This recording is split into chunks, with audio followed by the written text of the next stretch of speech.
Salut à tous et bienvenue dans cette nouvelle story time. Oui, je sais ce que vous allez dire. Vous allez parler de ma coiffure, mais il va falloir que vous vous habituez. Souvent, là, il faut changer de tête un peu. Peut-être même dans 2 mois, vous allez me voir bibel. Voilà, donc habituez-vous dès maintenant. Parce que ça, là, ça va rester sur ma tête pendant au moins 2 mois. Bref, pour tous ceux qui ne sont pas encore abonnés, merci de vous abonner et d'activer la cloche de notification. Et pour ceux qui sont déjà abonnés, merci de vérifier que la cloche de notification est bien activée pour ne rien manquer de mes vidéos. Parce que vous n'allez pas recevoir notification. Aujourd'hui, les amis, je vais vous raconter une histoire qui m'a vraiment marqué, qui m'a vraiment touché dans mon existence là. Vraiment, je me suis fait arnaquer comme quelqu'un qui réfléchit, comme quelqu'un qui est bête. À Abidjan, nous on appelle ce genre de type là les philomanes. Maintenant, je ne sais pas vous dans vos pays, dans vos différents pays, comment on les appelle ces gens d'arnaqueurs là. Mais je vais vous raconter l'histoire, vous allez rire. Vous n'allez même pas penser que quelqu'un puisse être bête de la sorte au fait. Dans les commentaires, vous allez me dire comment on les appelle dans vos différents pays. Et vous allez me raconter si vous avez déjà vécu ce genre d'expérience là. En attendant, générique, story timing.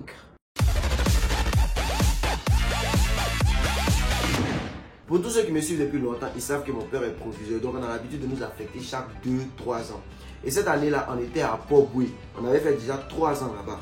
C'était les vacances. Et comme d'habitude, nous en vacances, on part à Bobo, on s'en va dans nos coups familiales pour aller retrouver nos cousins, nos oncles, nos tantes, etc. Comme chaque année, ma mère, mes frères, mes soeurs et moi, on s'en va d'abord à Bobo et le vieux nous rejoint 2-3 semaines plus tard parce qu'il y a les examens de fin d'année et il doit superviser. Donc on arrive à Bobo 2-3 jours plus tard. Je me réveille un matin, il n'y avait rien à manger. Donc il m'avait voir la vieille, il dit, ah la vieille, il n'y a rien à manger, donne-moi l'argent, il vient partir acheter la chicken pour manger. La vieille me donne 5000 francs. Elle me dit, Lamine, tu prends 250 francs. Tu me rapportes ma monnaie, mais 4750 francs. Je dis non, il n'y a pas de souci. De toutes les façons, moi là, 250 là, ça me suffisait amplement. Vers l'autoroute là, au bord de l'autoroute, il y a une femme là, elle va à checker. Bon à checker de gros poissons. Il me met bien. Et puis il vient à la maison tranquille. Donc je passe chez la dame, je commande mon checker, mon poisson, on essaye. Moi je suis bien rassasié là. Je bois mon eau, mon ventre me met bien ballonné. Jusqu'à il me va à la boutique, il me va acheter chewing gum pour mâcher ça. Ça c'est mon dessert. Et pour rentrer à la maison, j'emprunte un raccourci là, c'est-à-dire il devait passer dans un couloir. Et dans le couloir, je vois un monsieur, il avait l'âge de mon père, il avait dans la cinquantaine là-bas. Il avait porté une veste, vous voyez, genre les vestes, anciennes vestes, genre les vestes que les témoins de Jéhovah aiment porter beaucoup là. C'est ça, il avait porté, puis il était assis devant un portail. Il m'appelle, il dit mon fils, s'il te plaît, peux-tu m'accorder 5 minutes de ton temps? Il dit, il n'y a pas de souci. Parce que moi dans ma tête là, non, il y avait 3 cas. Soit c'est un témoin de Jéhovah qui essaie de me convertir. Soit c'est un gars qui a besoin d'argent, il est venu me demander l'argent. Soit ce sont les jeunes musulmans du quartier là qui viennent, quand tu donnes ton nom et puis ils voient que c'est un nom chrétien, ils te prennent, ils t'envoient à la mosquée.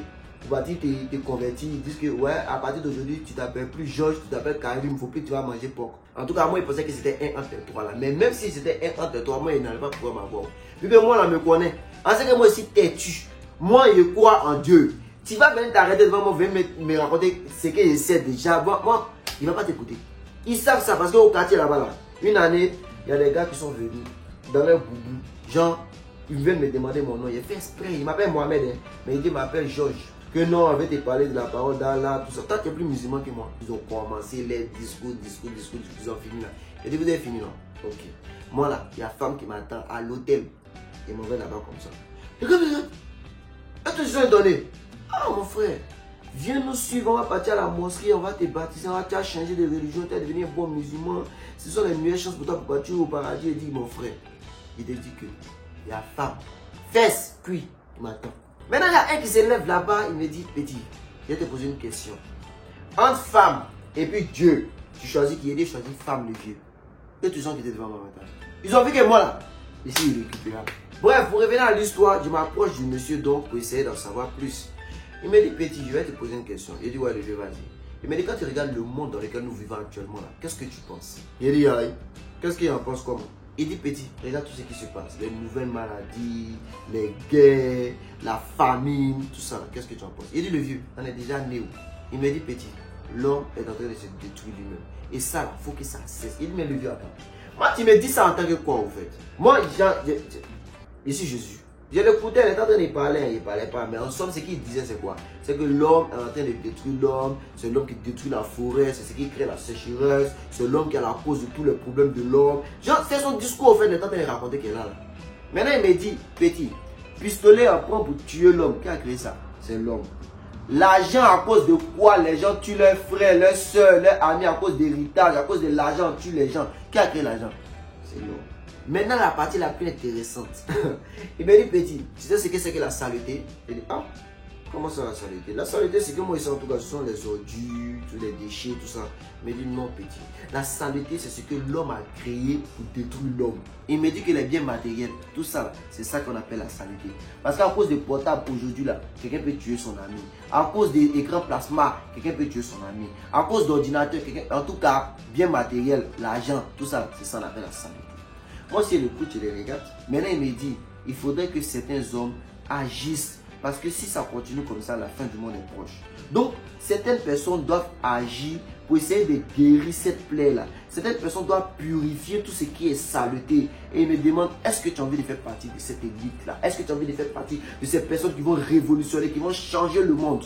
Son discours-là, c'était à dormir debout. En temps normal, moi, en pleine possession de mes facultés mentales, type là, il ne peut pas me convaincre. Il a qui était devant lui-même. Mais il ne sait pas, il était captivé. Il ne sait pas s'il m'a ensorcelé ou il m'a attaché ou il sait pas. En tout cas, il était captivé.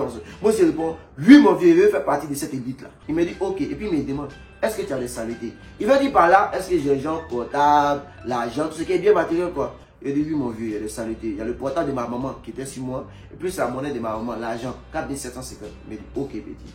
Ce que tu vas faire là, donne-moi. Je vais purifier ça.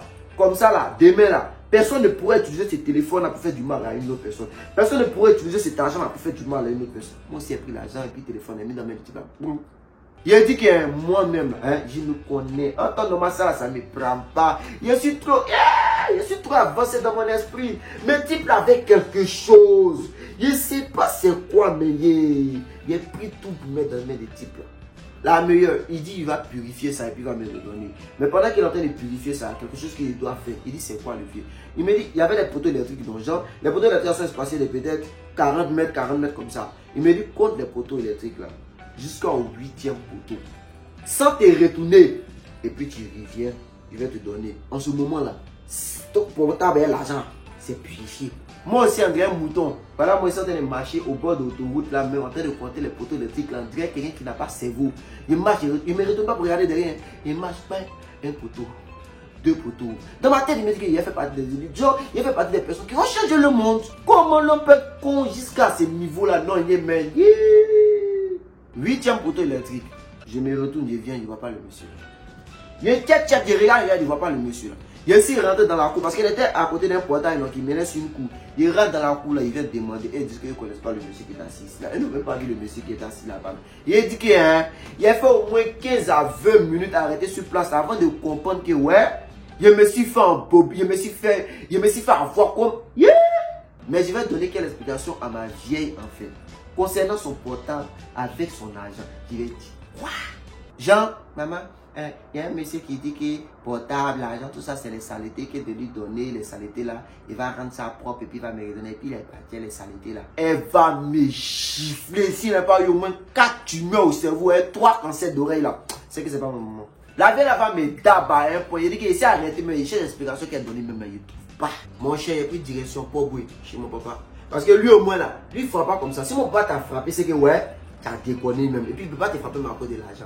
Donc, il dit, moi, je me cacher là-bas. Les amis, j'ai marché dans Bobo jusqu'à Djamé. Et vous vous rendez compte, mais il était vers les 11 h sous chaud soleil. Là, il dit qu'il est mal. Il n'avait plus l'argent. Même ses frères, il n'avait plus en poche. J'ai donné tous mes saletés au monsieur là-haut. Je suis arrivé à Djamé, Gano, pour ceux qui connaissent. Maintenant, il doit me rendre à Port Boué. Comment il va faire? Parce que tout mon corps me faisait mal tellement qu'il a marché. En Port Boué, c'est encore loin. Parce que depuis à Djamé, là, je dois dépasser Koumassi. Je dois dépasser Plateau, Koumassi, Trècheville, avant d'arriver à Port Boué là-bas. Oh, yeah! Je ne pouvais pas. Donc, il décidé de frauder le bus.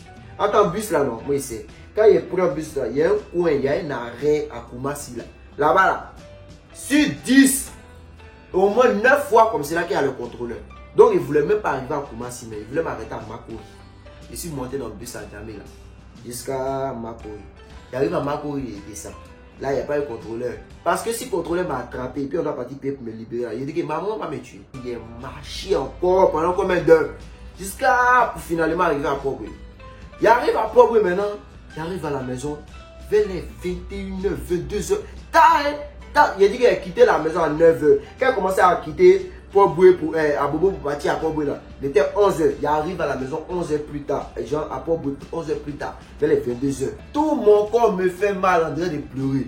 Il arrive que mon papa me voit en même temps. Lui-même, il est alarmé, mais parce que ma vieille avait appelé pour signaler qu'elle ne m'avait pas vu depuis le matin, elle s'inquiétait, tout ça et tout. Du coup, ils ont commencé à se clasher un peu, même au téléphone, tout ça. Ah, tu suivais pas les enfants là ou quoi? Comme ça, comme ça. Lui me regarde, me dit, mais tiens, qui était où? Tout le monde s'inquiétait pour toi, comme ça, comme ça, comme ça. Il s'est arrêté, il regarde. Wallah, Billah est là, il ne sait pas c'est quelle explication il va donner. Et puis le vieux mec, il m'a donné un 10 en même temps. Il me dit, oublie à quoi? Quelqu'un t'a agressé, il doit qu'il avait. C'est vénère. Quand t'as agressé, vénère, il a commencé à pleurer. Enfin, il a pleuré, non, c'est à cause de la fatigue. Mais il a pleuré pour argumenter en même temps ce qu'elle allait dire. Papa, matin, la maman m'a donné 5000 francs. Elle a dit d'enlever mon déjeuner dedans. Quand il m'a acheté la nourriture, il y a des jeunes qui sont venus m'encercler. Ils m'ont attrapé, ils ont commencé à me gifler. Ils ont pris le portable de maman qui était sur moi. Ils ont pris l'argent là aussi, ils sont partis avec ça. Mais là, il avait peur, il ne voulait pas rentrer à la maison parce que maman va me frapper. Elle m'a dit qu'il a perdu son argent. Après ça, là, il a marché pour venir ici.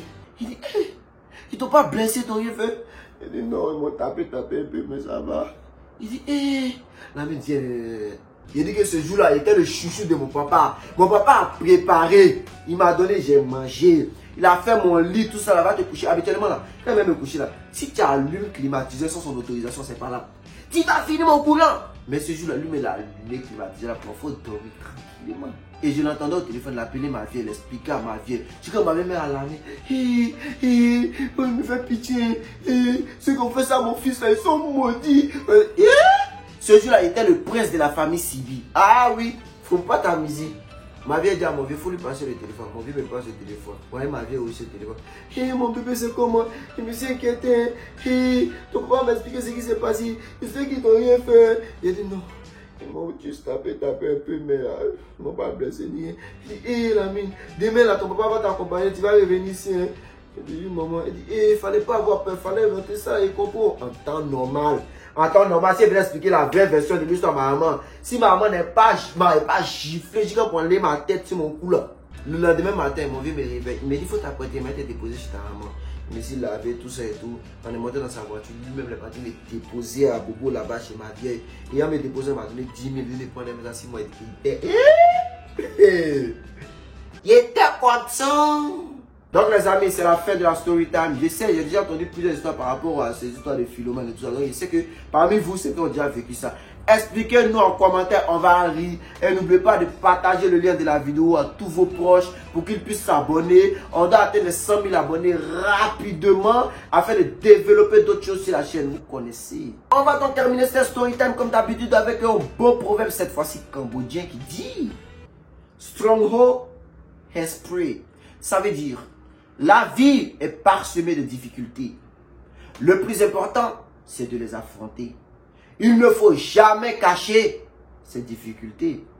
Car si tu lâches, la musique peut cacher le bruit. Mais à cause de l'odeur, on saura que tu as lâché. Merci.